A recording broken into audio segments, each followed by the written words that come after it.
ரொம்ப நாள் dream engagement ரிங்கில் எங்கள் 2 பேரோட நேமும் வச்சு கஸ்டமைஸ் பண்ணணுன்றது. அது இன்றைக்கி தான் நடந்தது. மேரேஜ்க்கு இன்னும் ஒரு 5 டேஸ் தான் இருக்குது. இன்றைக்கி தான் வந்துட்டு ரிங் கஸ்டமைஸ் பண்ணிவிட்டு வந்து வாங்கியிருந்தேன். ரொம்பவே அழகாக இருந்துச்சு. அந்த ரிங்கை கையில் வாங்கும்போது ஒரு ட்ராப் கண்ணீர் துளி கூட வந்துச்சுன்னு சொல்லலாம். ஸோ இதுக்காக தானே இவ்வளோ நாள் வெயிட் பண்ணோன்ற மாதிரி.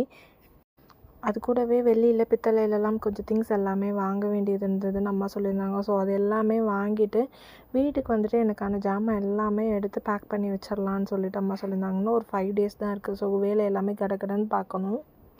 பெரிய பெரிய பாத்திரம் எல்லாமே ஆல்ரெடி பேக் பண்ணி வச்சாச்சு. டெய்லி யூஸ்க்கு தேவைப்படுற ஜாமான் எல்லாமே என்னென்னு சொல்லிட்டு அது எல்லாமே பேக் பண்ணிக்கிட்டு இருந்தேன். இன்னும் மேரேஜ்க்கு 5 டேஸ் மட்டும்தான் இருக்குது. அந்த எக்ஸைட்மெண்ட்டை நைட்டு மட்டும் தூக்கத்தில் ஃபீல் பண்ணிக்கன்ற மாதிரி வேலை அவ்வளோ இருக்குது. மேரேஜ் அப்போ என்னோடய ஹஸ்பண்டை சர்ப்ரைஸ் பண்ணுறதுக்காக நாளைக்கு ஒரு சூப்பரான விஷயம் பண்ண போகிறோம். அது என்னன்னு நீங்களும் என்னோட ட்ராவல் பண்ணி பாருங்கள். நெக்ஸ்ட் வீடியோவில் மீட் பண்ணலாம்.